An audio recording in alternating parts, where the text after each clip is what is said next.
everyone, and welcome to the official All Things Watched podcast. And here we talk all things movies, television, streaming, and everything in between. And in this episode, we are going to be talking about episode 5 of the brand new MCU series, Secret Invasion. Episode 5 was titled Harvest, and for me, and my perspective, I do think that this was my favorite episode of all time. For me, this was the best episode of the series. But I will say straight up that if you have not seen episode 5 of Secret Invasion, then maybe you should click out of this podcast and go and watch it and then come back, because this is an open spoiler conversation. The podcast is where we do all of our open spoiler conversations, and I absolutely will ruin this show if you have not seen it. So with that being said, let's go right ahead and jump into the review. You have been warned, this is a spoiler review. So the episode pretty well opens up right where the previous episode ended off, and that is, of course, with Nicholas Fury basically taking the president, who has been really seriously injured, and he's taking him to the hospital. Obviously, he wants the president to live. But what I really liked about this scene is when the doctors and the nurses and whatnot ends up taking the president, right before Fury sort of gets stopped from being allowed to go any further, because he's in a hospital, so he's not allowed to go right into the operating room. But right before he gets stopped, before he's not allowed to go any further, he actually whispers into the president's ear.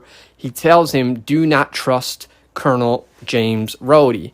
And I thought that was so cool. I really liked how he did that, because later on there is a scene between the president and between Rhodes. So I thought that I do think that will come into effect again in the next episode. It hasn't really made much of a difference yet, but I do believe it will, and I do think that the president will trust Rhodey. Not Rhodey. I do think that the president will trust Fury, because the president is eventually, he does end up learn about the Skrulls later on, especially because Gravik ends up changing his plan. But we'll get into that a little bit later. But I just thought it was really cool. We see Fury bringing the president there, and he finally is able to tell the president, "Do not trust Rhodey." And like I said, I do think that will matter in the future. I do think that will have a big effect in the finale of the show. So after that scene, we then come to another scene, then the next scene, where we end up seeing Gravik, and he has pretty well officially gone right off of the rails. He is pretty well totally independent at this point, because a lot of the Skrulls are still continuing to question his leadership. They're starting to realize that maybe Gravik is more so out for himself. They can't really understand why Gravik is going through so much trouble to sort of try and cause all this chaos for the humans. And I think the reason why the rebellion Skrulls why the other Skrulls, are starting to rebel against Gravik is because they realize that they live here on this planet. And as of right now, they're living here for the most part in peace and harmony, mainly because the humans just don't even know that they are there. But, with Gravik here just going crazy and wanting to cause all this chaos, the world the Skrulls are being revealed to the world. The world is slowly learning that these aliens exist and that they walk among us, and in fact, they actually could be one of us. So I'm thinking that this is why a lot of the Skrulls are sort of turning against Gravik now. But we do get to see Gravik using one of his superpowers. Now that he is a super Skrull, we see him using his stretch capabilities, which is actually really from the DNA of Groot. So his hand ends up turning into Groot, turning into a tree, basically. And he ends up putting his hand right through the guy's chest. I have to say, folks, this series has been very gory. This episode also is very gory, just like the last episode. In the previous episode, Fury shot Gravik right in the face. And you can have that kind of blood and gore because these are aliens. I don't think Disney would do that, against humans, but they have no problem showing blood and gore whenever it has something to do with something that's not human. In this case, even though they look like humans, they're actually aliens, they're Skrulls. So this was a very gory episode, much like the last episode. And this actually does give me a little bit of hope for some future projects that we have coming, something like Blade. I was really concerned about maybe Blade not being rated R or not being able to have all of this sort of blood and gore. But after seeing Secret Invasion, which is a Disney Plus series, I have a lot more higher hopes now for Blade, given the fact that really Blade is someone who hunts vampires. So I do think now that they can do that blood gore type stuff.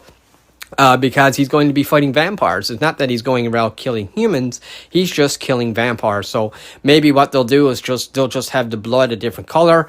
Every time we see the gory scenes here, we do see a lot of red blood, but most of the times it ends up becoming purple because, like we said, they are Skrulls. So even though we get these gory scenes, oftentimes, even though the blood is red at first, it does become purple later on. And there's another very gory scene later on as well, with the director, Sonia, what's her name? Falsworth, I think her name is. She's like the director. She's kind of like Fury's boss, which was probably the one little nitpick I have about this episode, but we'll get into that when we get there. So anyways, we see Gravik using his superpower, his super Skrull, and whatnot, and, excuse me, and all that good stuff. So then we come to the next scene, and we see Colonel Rhodes, and Rhodey is on the phone, and I believe at this point in time, Rhodey is actually on the phone with Gravik, and Gravik is actually telling Rhodey now that he wants to sort of change the plans,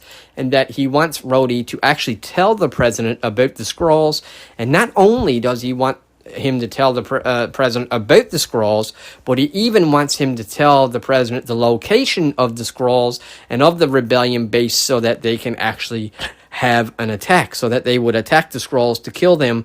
And I think the reason why he wants them to do this, well, they do explain it in the show is because they are hiding out in Russia. So if the president of the United States obviously ends up, launching something over in Russia, then this will, be sort of an enticement. This will entice the Russians to shoot back. This whole series is about Gravik wanting to start this World War III and whatnot, which, I think is silly because I guess he doesn't realize, he would probably die too. Just because he's a super Skrull and he has extremis in him, that does not mean that he is invincible.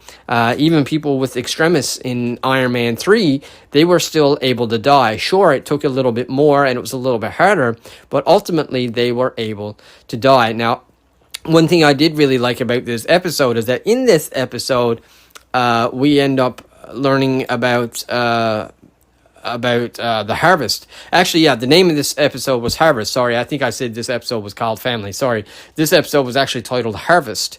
But we learn at the end of this episode what Harvest is, and I actually thought, once again, it was a great way with connecting Secret Invasion with the rest of the MCU and how it ties into the Avengers and why Gravik is, after the Harvest. It explains what the Harvest is, and then it explains why Gravik wants it, and it really makes Gravik much more formidable, but we'll get into that once we get there and whatnot. So then in the very next scene, when Rhodey gets to the hospital, now remember, this is after Fury had already told the president that not to trust Rhodey, because, Fury knows that Rhodey is a Skrull. So Rhodey finally gets to the hospital, and then Fury actually threatens him, holds him up, puts a gun to him and whatnot.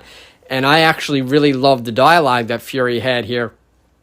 Because when he grabs Colonel Rhodes, all the security, all the people that technically would be helping Colonel Rhodes was there, and he was just like, and Fury just looked at him all, and he was basically like, come on, do something. And I just thought that was so cool. It really suited Fury. It really suited his character. Now, having said that, I'm still not 100% convinced that this is the true Fury. I still think there will be some form of big revelation at the end of this series where we're going to see that Fury is actually a Skrull. I'm still not even 100% convinced that Maria Hill is dead, but maybe she is, because she didn't change when she died, so we'll have to wait and see. But because the reason why I'm not 100% sure is because, yes, I know we had that scene where where it looked like she was where it seemed like she was going to have the funeral, or her mother, when they flew her body back for her mom to be able to have a funeral, but we still never actually seen,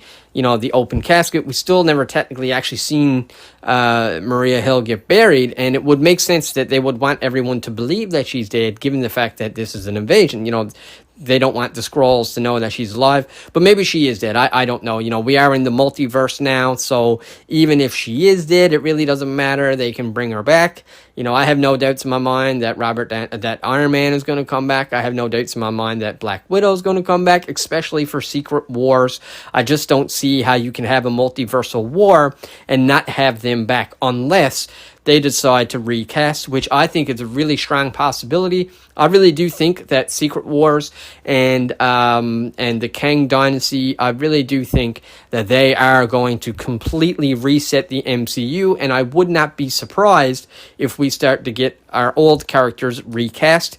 Now, I actually think that would hurt the brand a little bit, because one thing that the MCU has done so well through all the different projects, even the Netflix projects and, the Hulu projects and, all these other different projects that they've done, the ABC projects, is that for the most part, they've always kept the actors the same. They always had the same actor portraying the same character. Now, there were a couple of exceptions. For example, Spider-Man. Spider-Man had a bunch of different incarnations. Loki, of course, had a bunch of different versions. But some other people, like Scarlet Witch or Doctor Strange, they seem to have the same counterparts. Now, that doesn't mean when you're talking multiverse, you're talking about infinite amounts of universes. So that doesn't mean that somewhere along the way there is a different Doctor Strange, there is a different Wanda, but everything that we've seen, they've looked the same. Now, we have seen different versions of Fantastic Four, if you want to include the old Fantastic Four with Chris Evans as Pyro, and all that good stuff. But anyways, we're getting off track. We had a big multiverse conversation in the last episode, so let's try to stay on track. But anyways, you get what I'm saying. I'm still not totally 100% sure that Maria Hill is dead. And I'm not 100% sure or convinced even that we are actually watching our Nick Fury that we've been watching all along. This might not even be Earth 616. I do think it is, but we don't really know. But anyways, then we end up coming to the next scene, and we finally see Olivia Colman's character. And I think she was the star of this episode, Olivia Colman, and her portrayal of Sonya Falsworth. I think she was the star of this episode, and man, was she intimidating. She does not care. She steps outside of the bounds and the limits. She walks into the guy's office and pulls a gun on him because she knows that he's a Skrull. Of course, the moment that she pulls the gun on this gentleman, his security team comes in and they're like, hey, you gotta drop the gun. What are you doing here? You can't just come in here and shoot him or hurt him and kill him. And without any hesitation at all, she just shoots the guy right in the hand. And the moment she shoots him, of course, his hand starts to change a little bit, kind of, going in and out of being a Skrull and a human. And then, of course, you see the purple blood. And then, of course, his security team realizes now that he's actually a Skrull too. So I really love the boldness of Sonya. I really love her character. I really love her character in this show. And, she is a lot like Nick Fury. And I just really appreciate that. I just love her portrayal. I hope that we see... If I'm going to be honest with you, I could see her overlooking the Thunderbolts. I know right now they're sort of setting up the other character who's sort of recruiting different members for the Thunderbolts. But I could see eventually maybe her overseeing the Thunderbolts, or maybe even becoming like a new director of, some, I don't know, Sword or something like that. I could see her sort of taking over the place of Fury. And honestly, I'd be okay with that. I love her. I love her character. I love but she is a lot like Fury. In fact, I would even go as far as saying that maybe she would even go further than what Fury would, because I think that she is able, to let go of morals more than Fury. And I don't mean that in the sense that she's not moral. I just mean that in the sense that when it comes to saving the world, I think she's really good at putting her feelings aside to do whatever it takes in order, to save the world. I feel like she's a rougher, tougher, more, bad version of Nick Fury, but not bad as in she's bad, but bad as in like, she's cool in a bad way. You know what I mean? Like she's like a badass type thing, So hang on, I just gotta have a drink here. Excuse me.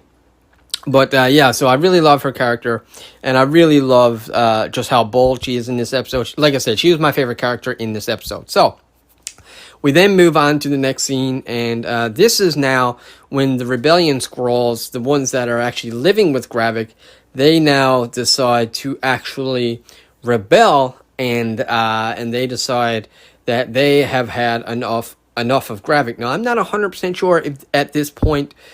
never mind. They do know. I was about to say, I don't know if they knew that he's a Super Skrull, but they must, because he kills somebody in the beginning of the episode. So I'm assuming all the Skrulls at this point know that Gravik is not like them. He is a Super Skrull. So I can only assume that they would know that by now. But, So anyways, they start to rebel, and I thought that this was some really cool action. It also shows the... just the how evil Gravik is. He does not hesitate to put down all these Skrulls. But I think what this scene does the best is that it does show that Gravik is not invincible.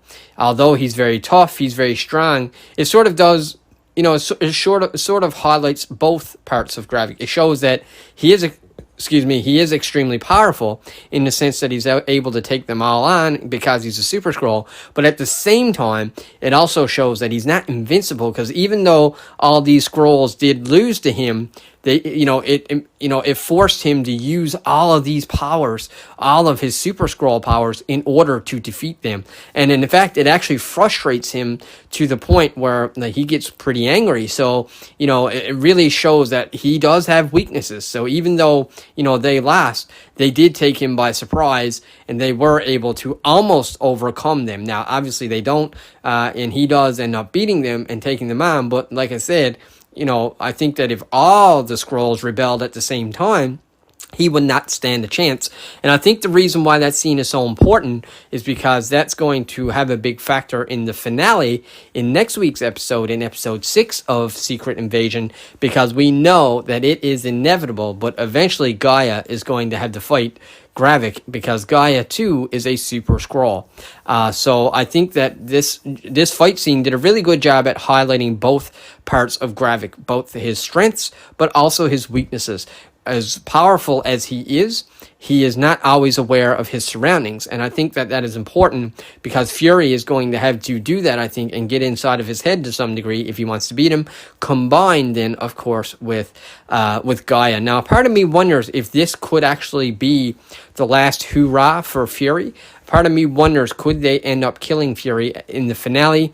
I'm not 100% sure what's going to happen there, because, that's one thing that I don't agree with the Marvels. They already released a bunch of trailers for the Marvels, and we obviously Fury in those trailers. So we know that some version of Fury is still alive at the end of this episode, or at the end of this series. But the question is Fury, is it the same Fury? Is the Fury that we're following here, is he a Skrull, or is he actually Fury? And then we have to ask that question in the Marvels as well. Is that version of Fury, is he real, or is he a Skrull? Because we don't really know. Now that the Skrulls are in the MCU, we really have no idea who is who. We have no idea about anything, in terms of who's who. The Skrulls could literally be anywhere. And that's why I still don't think that this story even can be concluded within the next episode. But I do feel like if they don't conclude the story, I would love to see this story continue in the movies, where you get a bigger budget. You can really see cool special effects. Although I will admit, I do think the special effects in this series is really good. I know a lot of people were complaining about that, but not me. I actually really do think the CGI in this movie is really, really good. And all that stuff. So it'd be really curious to see. I hope there's a season 2. And I do feel like this is one of those. This is a series that could go on. I mean, forever. I mean, you could have season 1, 2, 3, 4, 5 with Secret Invasion for however long you like, really, because you don't have to have Nick Fury. You don't have to have Maria Hill. The show is not about them. The show is about the Skrulls, really, and the takeover of the Skrulls. So, you could have anybody in this. You could have this story continue, in the Disney Plus story. You could have the movies telling one story. So it's going to be very interesting. The biggest problem that I find with Phase 4 and Phase 5 is the inconsistency. In Phase 1, 2, and 3, it was all building to one single story, which was the Infinity Saga. But here, with Phase 4 and 5, it's like you got a bunch of different stories all going at the same time. And I feel like eventually they are going to connect. Like, I do think that eventually, even this series, Secret Invasion, or a series like Moon Knight, or a series like She-Hulk, whether you love them or not, like, I do think that eventually they are going to have to connect, to the greater MCU. But the question that I have to ask myself is, are these actually going to connect to the true Avengers story? Like, I don't see how She-Hulk would connect to the Avengers, with the exception of the fact that she will be on the Avengers. I don't see how Moon Knight really would affect the Avengers, or, especially something like Secret Wars. Like, what do all these projects have to do with the Kang Dynasty or with the Secret Wars? So, I kind of wish that you sort of see how they're telling a bunch of different stories. We're starting to see the supernatural. We're starting to see a story for the cosmos. We're starting to see the Secret Invasion. We're soon going to start having street level stories with, like, Daredevil. I assume Jessica Jones is coming back. Spider-Man, he's sort of now like a new street level hero. So it's like, we got all these different types of stories, but I just hope that Marvel wraps it up in the sense that it all has to do with Secret Wars. Like, if you're having these big Avengers events, like, I don't want there to be, 3 or 4 different types of stories going on, simultaneously. I don't want that for the MCU. I want them all to eventually connect back to the Avengers. I don't want to have one story to be always, I don't want one Avengers movie to have to be about the Skrulls, one Avengers movie be about Kang, and then another Avengers, or maybe not even Avengers movie. Maybe they do a Defenders, which is all about street level events. Like, I don't want there to be different segments of the MCU that are actually completely different. I do want to see all the different segments in terms of the stories. I do want to see a big variety of Cosmos stories. I do want to see a big variety of street level stories. I do want to see a big variety of Avengers level stories, but I still want all those stories to be connected. I still don't want them to be different in the sense that they're not connected, and right now I don't feel like anything is connected to the Kang Dynasty or to Secret Invasions, or not Secret Invasions. I feel like nothing is connected to the next Avengers movie, with the exception of Loki and Doctor Strange, maybe WandaVision. Even WandaVision, I don't know, would connect. Well, yeah, I guess so, yeah, because WandaVision was all about her wanting to find her children in different universes. So, yeah, so really it's only like WandaVision, Spider-Man, Doctor Strange, and Ant-Man that we've seen so far that I can think of that really has anything to do with the actual story of Kang. Secret Invasion really doesn't. She-Hulk doesn't. Moon Knight doesn't. At least not as of right now. It doesn't appear to be. I guess you could make an argument that Daredevil does, because there's been a different, version of Daredevil over on Netflix. So I guess you could make an argument and say, well, this is a different Daredevil. But you get what I'm saying. Like, I just feel like there's so many different stories which are so different, but they don't really feel like they're connected all that much, which is not always a bad thing, because it's good that we still get independent stories too. But I don't know. I wish there was a little more connectivity. I don't want there to be, I don't want Carl Danvers and the Marvels to be dealing with a completely different threat, indefinitely in the future. Like, I don't want them to always, from here on out, only be having to deal with their own threats in space or in the cosmos. Like, I want them to eventually have to face off against Kang. I want to see Miss Marvel with the Avengers, I want to see Moon Knight with the Avengers, so I hope that eventually it all connects, but I don't know what's going to happen. We'll have to wait and see. I do feel like they will all connect eventually, but I don't know. a part of me was wondering if the Skrulls would not only join the humans, but a part of me wondered if the Skrulls might end up helping the humans take on the Kang Dynasty, because it seems like in every Avengers movie, well, not every Avengers movie, but in like Avengers Infinity War and Endgame, it seemed like there was always, Thanos had his big army, and then the Avengers had their big army. You had like Wakanda, you had all the people from Doctor Strange, you had all the, Valkyrie and whatnot. So it was like, a part of me wondered that if in Secret Invasion, the big army that helps the Avengers this time would actually be the Skrulls. And I think that would be pretty cool if that happened. But anyways, we're way off topic here again, so let's get back to the show. So Gravik finally has some conflict and some friction between the other Skrulls, and then we get to an absolute brutal and yes, gory scene where Gravik actually ends up turning into the Skrull, and I think from what I can tell, this is the longest time we've seen Gravik actually in his Skrull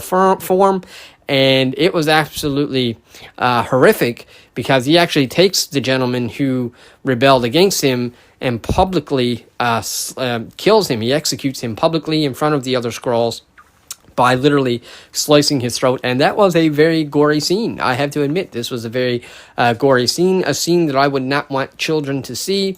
But one thing that this did was that it really shows the rest of the Skrulls who they're dealing with. Who is Gravik? Well, Gravik is this guy. Gravik is the Skrull that's willing to take all you other Skrulls and put you down on your knees and slice your throat in front of people. So I really think that his power is starting to slip. Even though he is a Super Skrull, even though physically he's very powerful, I do think he's starting to lose control with all the Skrulls. So I just got to have another drink here for a second. I apologize.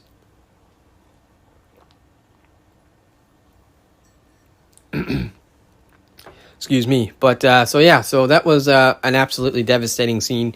Excuse me again. And yeah, it was really hard to watch, honestly. I really struggled. Well, not hard to watch as in, not because of the gory, even though it was gory.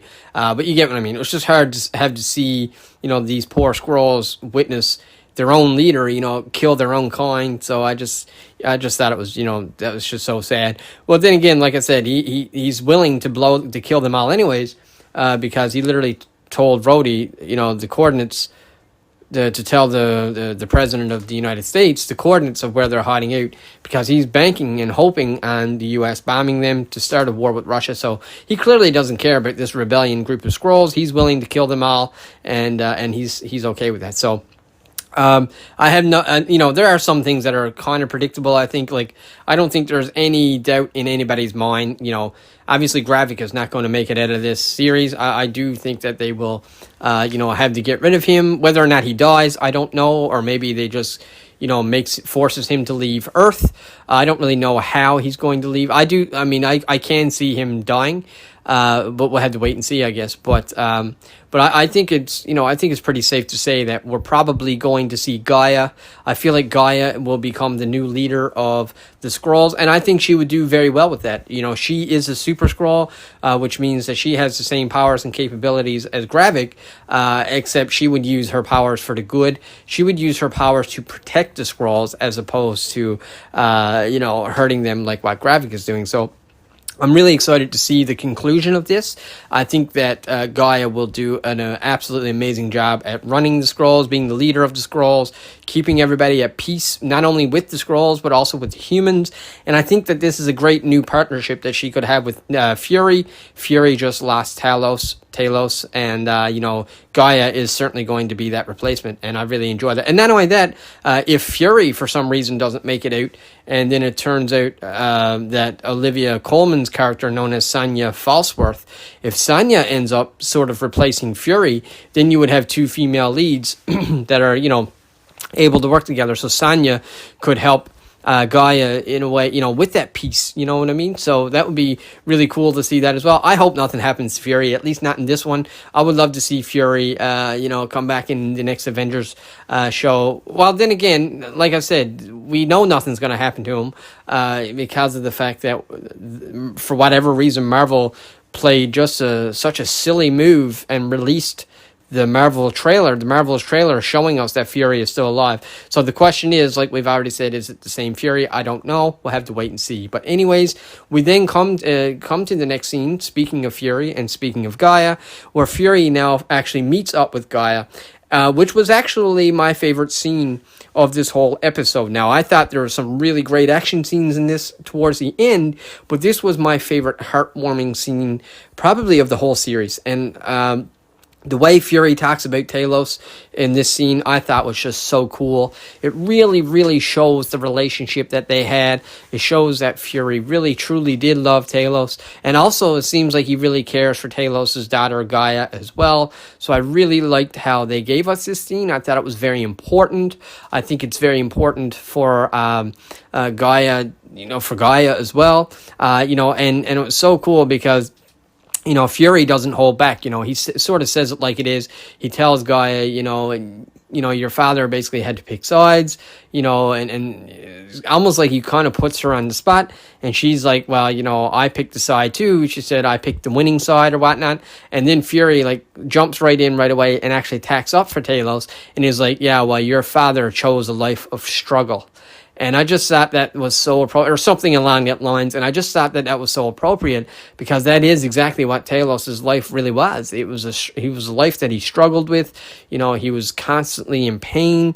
He himself was an alien and felt alienated. He felt used by Fury at times. He had lost his wife. He had basically lost his daughter in the sense of, they sort of drifted apart for many years. He was very disappointed that she joined Gravik.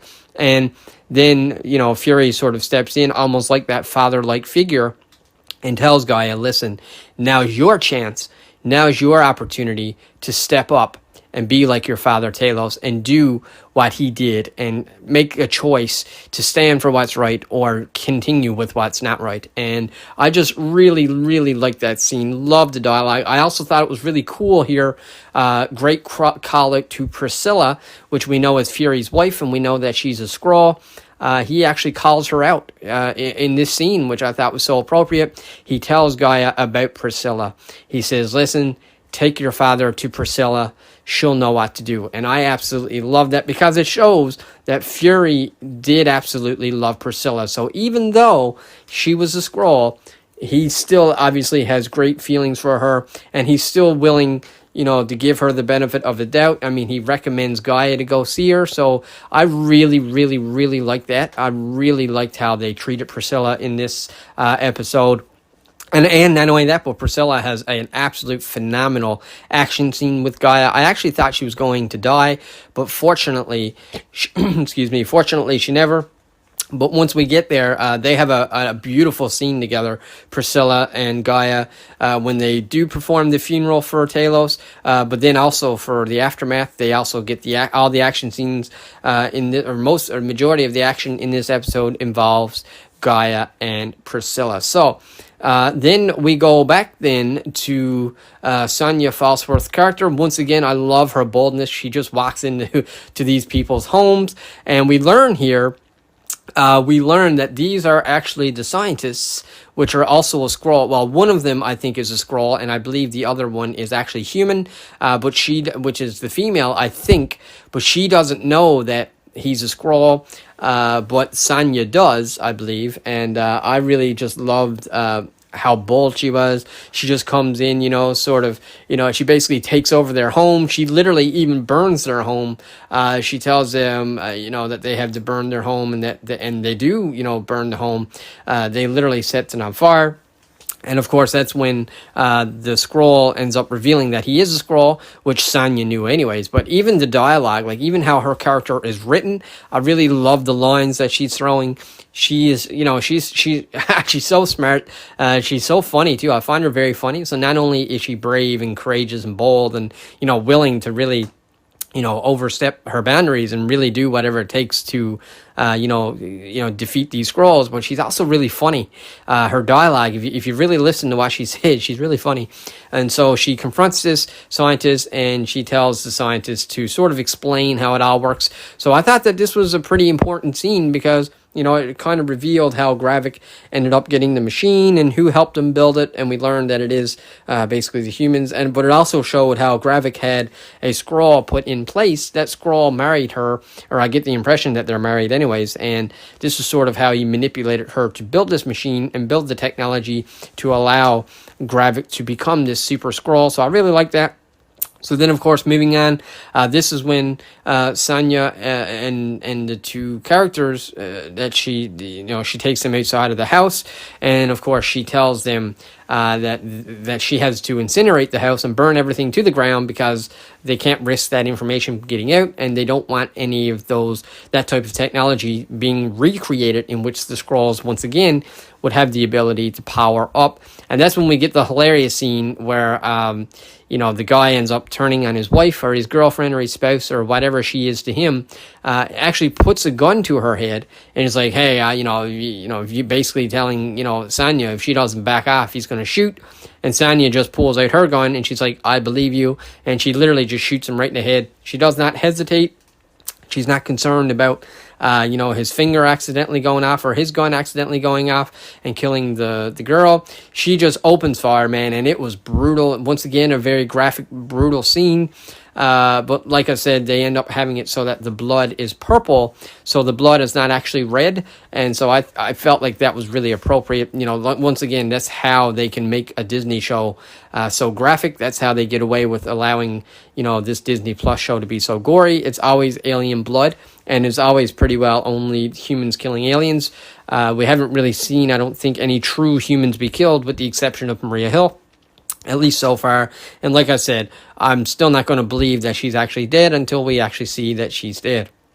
So then we come to the next scene, and this now is when Gaia ends up meeting Priscilla. Now, I actually thought, and I kind of wished that they had have used Gaia's Super Skrull strength for this action sequence, which takes place after the funeral. But I really hope that they were going to let Gaia just unleash her power. But I understand that, the CGI and special effects, all that costs money. And I just hope that they really allow her to use that power in the finale, in the last episode. And also I wanted to just, I think it's worth mentioning as well. I think, I'm not 100% sure, but I do think that Gravik did use a new power in this one. Maybe I'm wrong, but I think he used the power of making himself super strong, kind of like the Hulk in this episode, because when he becomes the Skrull, I think that's when he used one of his 4 abilities, I think, is strength. So he has the ability to stretch like Groot.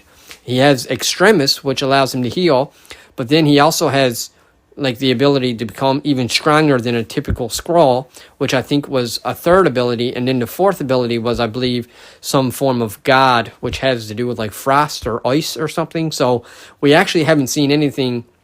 We haven't seen him use that ability, but I do think that when he becomes a Skrull, when he turned green into his natural Skrull appearance, I do think that at that time, that was sort of the director or the show itself telling us that he is using a 3rd ability here. And I think that that's probably why he became a Skrull, was because it made him bigger, kind of like the Hulk type thing. And I think that he would not have been able to do that in his human form. Now, I could be completely wrong about that, so if I am, just let me know. But that's why I think he become green and reverted back to his Skrull original form. I think was because I think that for him to use that 3rd power of becoming stronger like the Hulk or like the Thing, because remember in the comics, a Super Skrull did have the power of the Thing, because he takes all of his abilities from the Fantastic Four. So I do think that in this episode, when Gravik turned green, I do think that was him using a 3rd ability. So the only ability we haven't seen yet now was something to do with frost or ice or whatever that god was able to do, because that god was in Love and Thunder, and we've seen because the god butcher ended up killing him. So obviously Gravik ended up extracting DNA from it, which is where he got his abilities. And actually this show, I will give credit when credit's due, this show does sort of explain what the harvest is, which we'll get into after. But I do think it did a good job at explaining to some degree now why Gravik was even able to get this DNA and stuff, because it was explained sort of later on with the harvest. that's sort of something that Gravik has been doing for a while, we'll say, collecting DNA. So anyways, Gaia meets Priscilla. I thought it was just a little bit funny, a little bit silly. They both pull a weapon on each other. They both pull the gun on each other. And I just thought that was really funny. Oh, hang on. I got something pulled up here. Let me see. Okay, all right. Sorry, folks. I fooled something up here, trying to follow along. I got stills taken, so I'm trying to follow along with the story. So anyways, Gaia and Priscilla meet. They pull guns on each other, which obviously is funny. They don't trust each other, which is also funny because they're both Skrulls.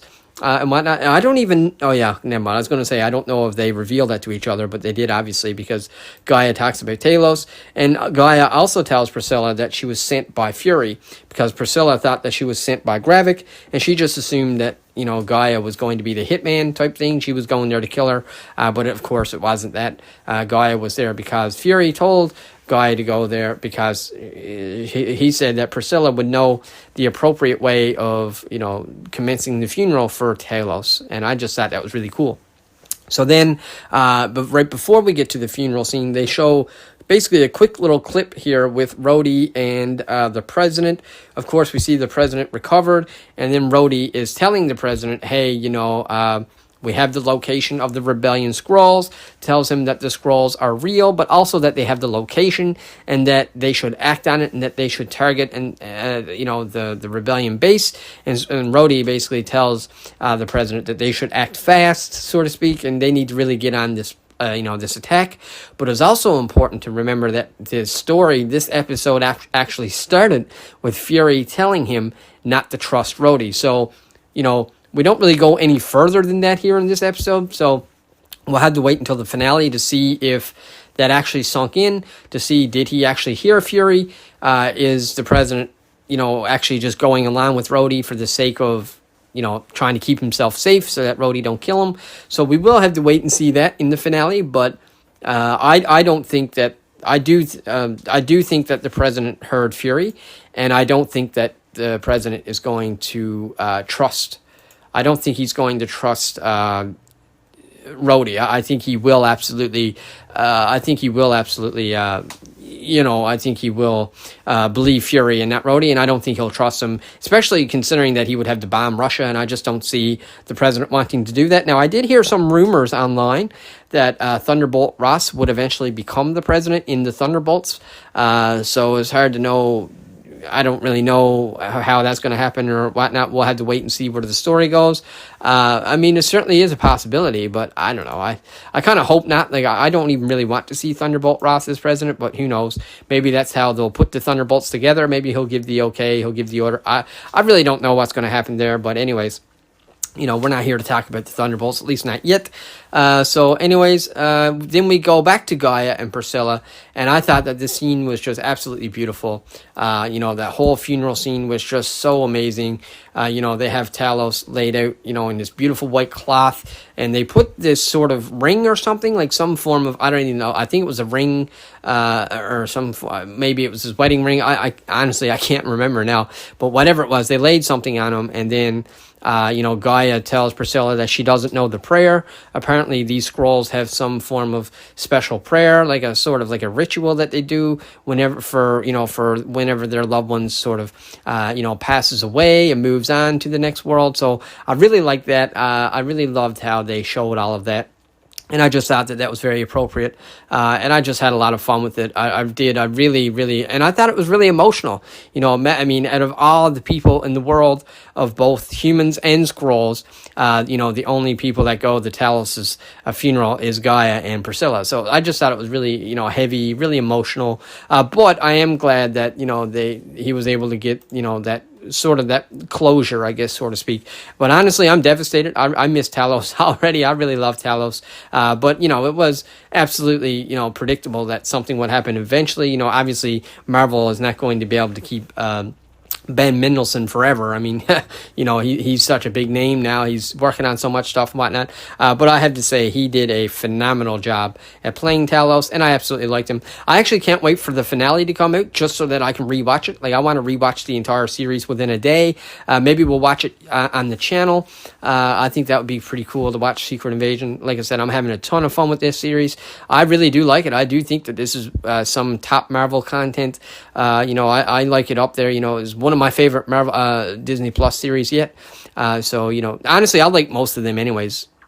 Even She-Hulk, as bad as it was, like, I'm such a comic book fan that I still liked it. I just don't think it was good compared to the rest of the stuff. I would say She-Hulk is probably the worst thing Marvel's ever done, but I still think it's good content. It's just, I think it's worse than everything else that they've done, but I still enjoy it. Whenever I rewatches all the MCU, I still includes that in the watch. You still got to watch it. So, but anyways, so then we get to the action sequence of the movie, which I thought was really, really cool. So, of course, we see Gaia and Priscilla, and this did a really good job at, showing both of these characters, what they're capable of, how they're both absolutely capable and willing to handle their own business, which I thought was so cool. I actually thought Priscilla was going to get killed here, but she doesn't. She does manage to survive. Or maybe I thought that she would almost die, and then I thought maybe Gaia would be forced to reveal that she's a Super Skrull, and not only that, but it was a way that she could reveal it without it really having any huge, any huge pushback, because it is only Priscilla. It's not like Priscilla's out living with Gravik. She's not a part of the Rebellion Skrull, so it would have been a cool way to have Gaia use some of her powers as well. But like I said, I totally understand why they haven't. I totally understand why they are saving that for the finale. But either way, I thought that scene was absolutely amazing. Absolutely loved it. I thought the sequence was really cool. Like I said, it was so cool to see these two phenomenal actors, two female phenomenal actors, just kicking butt and destroying everybody. And I even thought the choreography was really good. Like, I really thought the fight was intense. I thought it was fun. Thought it was cool, and all that cool stuff. And I had a lot of fun. It was my favorite scene of my favorite action scene, probably of the whole series so far. I just love it I love that they're only now really using Emilia Clarke. She's such a phenomenal actor. Like, I wish she had a bigger role in the first half of the series, but she certainly has stepped up in the past, and this episode and the previous episode, and I have no doubts in my mind she will be a pivotal key to destroying Gravik and hopefully creating peace with the Skrulls. Like I said, I could see there being a season 2 of this, but we'll have to wait and see. We haven't seen the ending yet, so I don't know. But either way, I hope that I would love to see a season 2 of this. But anyways, then we move on to the next scene, and we see the scene here where Fury is getting in with Sonya, and of course, this I thought was an amazing callback to another political thriller, because let's be honest, Secret Invasion really is a political thriller, all about politics and power and taking over certain positions of government in order to create chaos in the world as a whole. That's basically what the Skrulls have done. They had infiltrated the political parties, and what I found very appropriate about this is that this was a callback to the Winter Soldier, because here Fury is using that mask, which is like a digital mask or whatever the mask is. He puts it over his face and makes him look like somebody completely different while he's wearing a wig. It makes him look like a different person altogether. And this is a callback to the Winter Soldier, because this is what Natasha Romanoff, or Black Widow, that's what she did at the end of that movie when she was in with, who was it, Alexander, whatever his name was, Pierce, I think, Alexander Pierce, or whatever his name was. Or wait, is that the actor's name in real life? I'm getting mixed up now. But anyways, it was the head of S.H.I.E.L.D. at that time. Basically, it was Fury's boss, actually. But Fury had Natasha, or Black Widow, infiltrate that meeting by having her wear this technology, which allowed her to look completely different as long as she wore a wig, and made her look really old, which is basically what happens here. Fury looks like an older man, and he has the wig on, so nobody knows that it's Fury until he basically takes the face off. So I really, really loved that. It was a great callback to the greater MCU. It was a great callback to another political thriller the Winter Soldier, which is exactly what this series is and exactly what that movie was. It was a political thriller. And something else that's very important to acknowledge here is that when he gets into the car with Sonya, she actually says to him, she says, all that advanced technology and all that, all that money spent on this technology, and all it can do is, all you can do is put it on your face, or something along that lines. And Fury actually ends up telling her, well, we have a new upgraded one. So I'm under the impression now that maybe they do have a form of technology in the MCU in which people can actually change their entire bodies. Now, I don't really know what would be significant about that or how that would work. Like, why would they even need to use it to change, that much of your body? Because I'm under the impression that Fury said that it can change your entire appearance, I think was what he means by it. So I'm just curious to see why that's important. Like, why would you even need it? If they can just get away with using the digital face or that face manipulator or whatever that technology is called, like, why would you have to use it on your entire body? Like, why, if you can change your face and put a wig on, like, I would think that there's no need for her to use it anywhere else. But I don't know. Maybe it's good for making you appear like you have a certain costume on. I don't really know yet, but I do feel like it's going to come up again in the future. I do feel like it's important, because if it wasn't important, I don't think they would have said anything about it. But they did. They acknowledged it, and they said that there was a more advanced version of that technology, which appears to me like it's something that they can actually wear and manipulate their entire body. So it'll be very interesting to see that in the future. I will assume that we could see that even in the finale of this episode. Maybe not. I don't know, but it seems to me like maybe, I wonder if that technology actually was built from the Skrulls. Wouldn't that be cool? Once again, a cool way of showing that even back during the Winter Soldier, Fury knew about the Skrulls.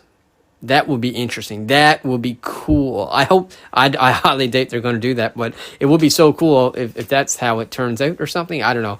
I'm just sort of, geeking out a little bit about it, but I think it would be a cool way, or something pretty cool, to be able to say that that's where they got the inspiration for this technology, was from the Skrulls. But either way, Fury does say that there's another version, an updated version, which seems to be, which I'm under the impression that it means an entire suit, like a full body suit type thing. So anyways, Fury gets in the car with Sonya, and while they are on their way, the dialogue that they had between them is actually dialogue which is actually very helpful to us, because it basically fills in all the blanks. It tells us now what is the harvest, and why is it that Gravik is after the harvest.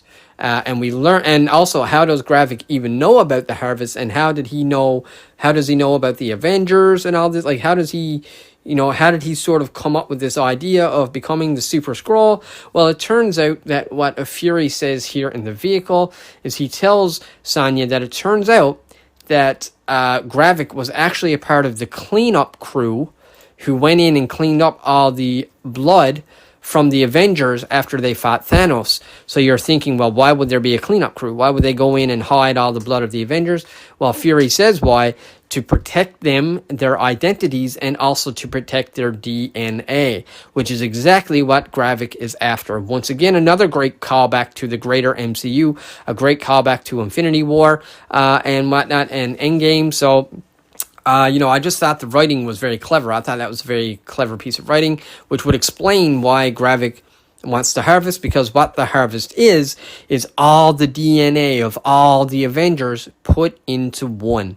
Wow, that's what the harvest is. That's what Gravik is after. That's why and how we got the idea of doing a Super Skrull. But it's also, they explain that's why he only used the 4 powers that he has right now, was because that's all he has access to. But he is trying to infiltrate the Avengers' abilities, their powers. He wants all of their abilities, all their powers, so he could become the ultimate Super Skrull. Now, I really loved the dialogue. I loved Fury explaining it and all that good stuff. The only thing that I didn't like was, I did not like the fact that Sonya did not know that Rhodey was a Skrull. You're talking about someone who's extremely powerful, who has the same, pretty well the same mindset, the same capabilities, and potentially even more resources than Fury.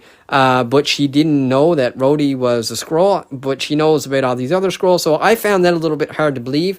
Fury even says it to her in the conversation. He's like, "Hey, you think I'm getting slow? You never, implying that, she's saying that he's slow, but and starting to get, a little bit, short in the game when she didn't even know that Rhodey was a Skrull. So, I thought that the conversation was very appropriate. I do think that that was the right thing for Fury to say, but I just found it a little bit hard to believe that she didn't already know this, and that the only reason why she hasn't acted on it was maybe for some form of political reason or jurisdiction reason or something like that. I don't really know why she didn't act on it, but I just found it really hard to believe that she didn't know. But anyways, that's what they said. She didn't know, so it is what it is. So then they finally get to their destination, which once again is another really funny moment, because it's a headstone here with Fury, and she's kind of asking Fury, like, how many headstones do you have here?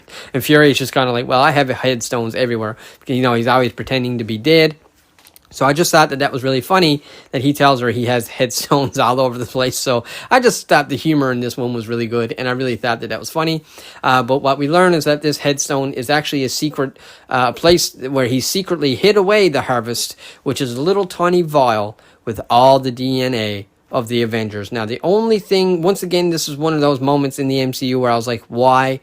Why did you do this? We sort of had that scene with Captain America's blood back in Agent Carter. If you can remember ABC's Agent Carter, one of my favorite all-time MCU series. I loved it. I thought Haley Atwell did phenomenal. If you haven't seen Agent Carter, go and check that out. But it was almost the same type of thing, same idea. The government had a piece of a vial, of Steve Rogers' blood after he became Captain America. So, of course, eventually that blood ended up getting entrusted with Peggy Carter, and she ended up destroying the blood for the exact same reason that she didn't want anybody to retrieve the blood and maybe, figure out a way to, recreate the serum or something, whatever.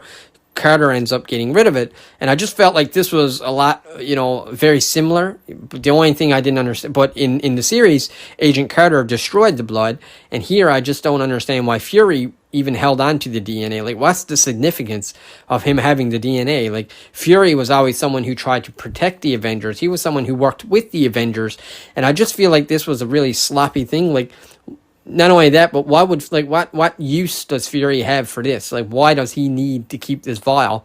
He's clearly, for the most part, seems to be independent. He doesn't really appear like he's, I just don't feel like he would benefit from it, which is another reason why I'm thinking this might not be our Fury, because I don't see how that would benefit a human Fury, but it would benefit a Skrull version of Fury, because the Skrull would want the DNA of humans, especially these superpowered humans. So it's hard to know yet. And I do believe that one of these two characters is a Skrull. I do believe either Sonya or Fury is a Skrull. I absolutely do. I could be totally wrong. There's no reason for me to believe it. I just feel like they are going to sort of, pull the rug out from under us at the end of the series. But anyways, he gets the vial, and, basically Sonya says to him, you spent all this time trying to hide the vial, trying to protect the DNA of the Avengers, not wanting Gravik to have anything to do with it, but here you are now taking it, and you're just going to hand it right over.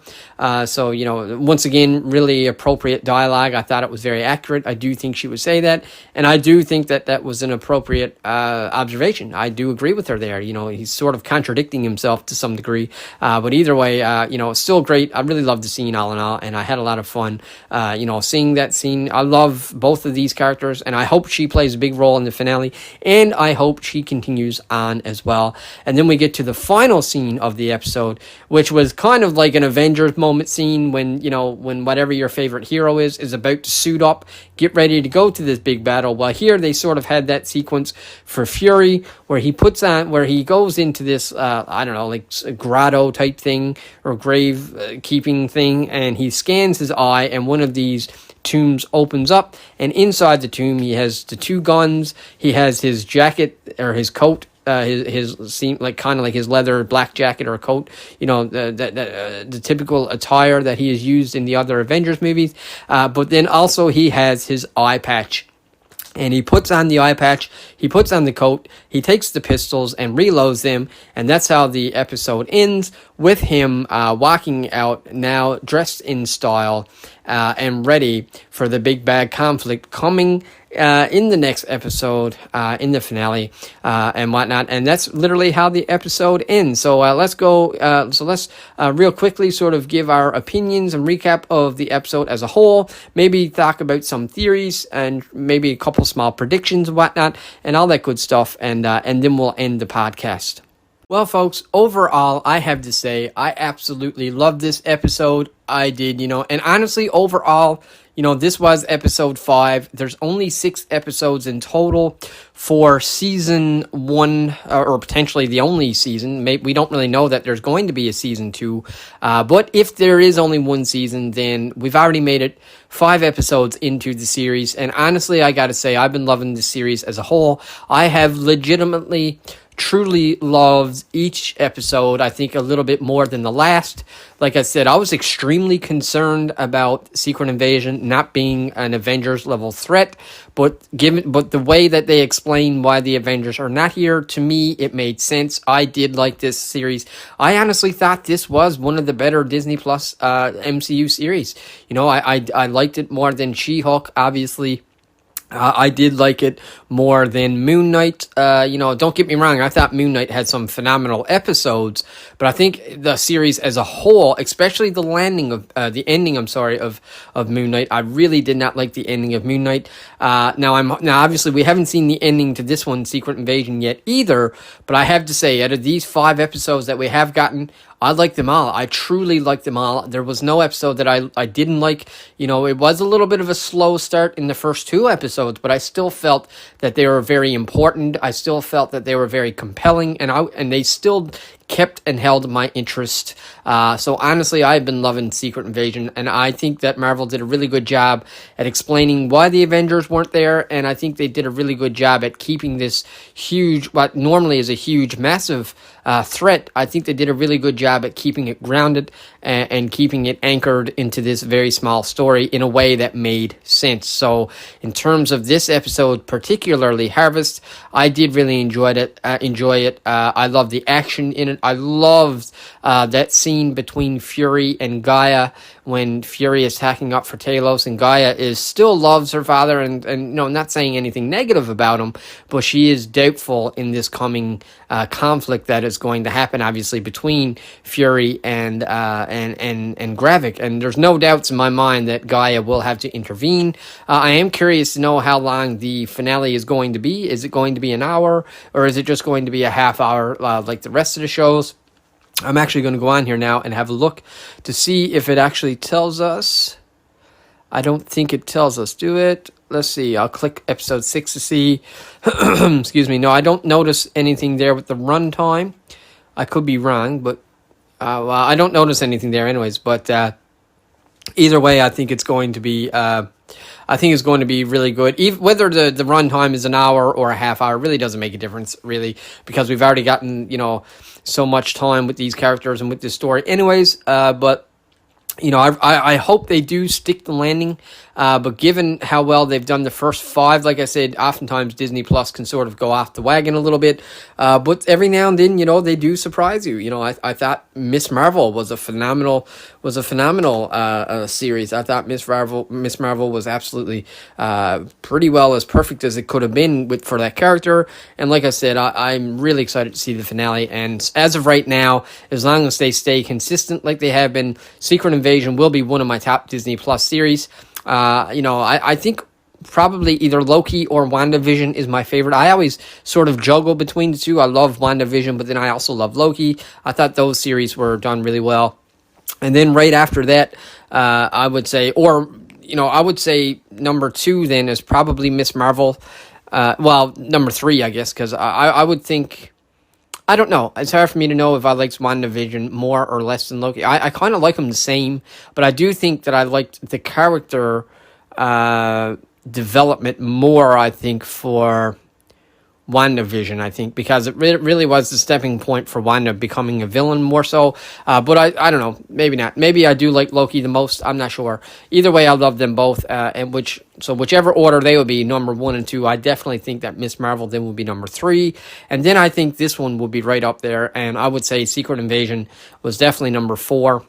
Who knows if they nail the landing at the ending and they do something really crazy? This might even be my number 3 favorite, Disney Plus series. So we'll have to wait and see. Really, it's kind of premature for me to say that this is right up there, I guess, because we haven't really seen the finale. But like I said, the way it's going right now, I do think this will be probably within my top 3 or 4, MCU television series, at least in terms of Disney Plus series. Obviously, I don't like it as much as Daredevil and those ones, but you get what I'm saying. So, a couple of quick predictions, I guess, for the last episode. I do predict that we will learn that either Sonya or Fury or both are Skrulls. I wouldn't even be surprised if it goes even further and gets really crazy and we learn that Sonya maybe was like Gravik's mother or something crazy like that. I don't know if they would go that far, but I think it would be really cool if they did. But maybe not. I do believe that Rhodey there will have to be a conclusion with Rhodey. We have seen in the trailers, multiple trailers actually, where we've seen, I think it was Gaia and maybe Fury, or maybe it's just Gaia, when she ends up finding the location of all the humans that are put under Gravik's spell with that purple stuff going into their head. Basically, kind of like in the Matrix, like all the pods. All the humans being kept in one spot while the Skrulls or the shapeshifters are living their lives. So obviously we haven't seen that in the show yet, so that obviously will happen in the next episode. We will see all the humans and where they're being kept, and we'll get to see how many of them are actually, how many Skrulls have actually taken over their identity. So I think we'll see them. I have a feeling that Gaia will probably be the one to rescue all of them, or maybe it will be Fury, who knows. But either way, that will come to a conclusion in the next episode. And we also know that Everett Ross will have to be one of them, I would assume, because he was a Skrull at the very beginning, so they'll have to rescue him. They'll have to rescue Rhodey. I would be curious to know if Rhodey will suit up. I don't think he will, but I think it is a possibility, if that makes sense. I don't think he will, but it is a possibility that he'll suit up and help fight against Gravik. As for cameos, I don't know that we're going to get any more cameos. I mean, it's a possibility, but I just don't see it. The only type of cameo I could see would be something like, I don't know, like the Winter Soldier or something like that. But I don't see any big cameo coming for the end of the series. I just don't see it. I could be totally wrong. Maybe we'll get a huge cameo, but right now I don't see it. I really don't see it, especially how most of this story is taking place, like, in different parts of the world. They're not even really anywhere close to the actual Avengers, so I don't know. We'll have to wait and see, but I do think that we're going to learn that either Sonya or Fury or both are Skrulls. I do think that will happen. I do think that they're going to rescue all the humans. Obviously, Gravik will be stopped in some way, shape, or form. Whether or not he's killed, I don't know, but I do think they're obviously going to stop him. I predict that Gaia will then become the new leader. And I do predict that they'll find the real Rhodey and get him back to life. And in terms of a post-credit scene, I just suspect that will have something to do with the Marvels, I guess. I think that's the next one to come. So my prediction is that there will be a post-credit scene which ties directly into the Marvels, unless we learn that Gravik was working for Kang or something crazy like that, or we learn that Kang somehow gave Gravik a certain kind of technology. I'm really grabbing for stuff here now. I don't actually think that that's going to happen, but I'm just laying it all out of stuff that I guess could happen. I don't think they will, but it could, and all that good stuff. But that's pretty well all I got for this podcast, and I hope you enjoyed this episode of Secret Invasion, episode 5, which was titled Harvest. I hope you enjoyed this podcast as much as I enjoyed talking about it and talking about this episode and doing this podcast. If you're listening to this on the podcasting platforms, then go ahead and follow the podcast. It really helps the podcast grow. If you're listening to this on the YouTube channel, then go ahead and click that subscribe button and leave a like if you want, or a comment. That helps the algorithm as well, and you'd really help the channel grow. And thank you so much to a bunch of new subscribers that we've got over there as well. So thank you for all that and all of your love and support. I really appreciate it, folks. I do. I love talking about movies, and I am going to be watching so much content with you folks Right now, the content is at a little bit of a standstill in terms of watching things. We're still doing tons of reviews and everything, but I do want to let you guys know that the watch parties, or like the watch along where we actually watch the content together, that is coming back. I just recently started a full-time job, but it's only sort of like a temporary kind of seasonal type job. So my hours are slowly going to get cut back as time goes on, as we move into the fall and whatnot. In fact, even next week, I noticed that I have 2 days off. I've been working pretty well 6 or 7 days a week, but next week I have 2 days off, so my hours are slowly starting to get caught back a little bit, which is a good thing for the channel, because that means I'll have more time then to be able to do these watch-alongs. We can start watching more series, start watching some big series and whatnot, some older stuff and all that good stuff, and all that cool stuff, and that's pretty well all I got. So I hope you enjoyed the podcast. I hope you enjoyed episode 5 of Secret Invasion. Don't forget to follow and subscribe on all the platforms, all the channels, all the social media, and that's all I got for you folks. Thank you all so much for listening in, and until the next one, take care.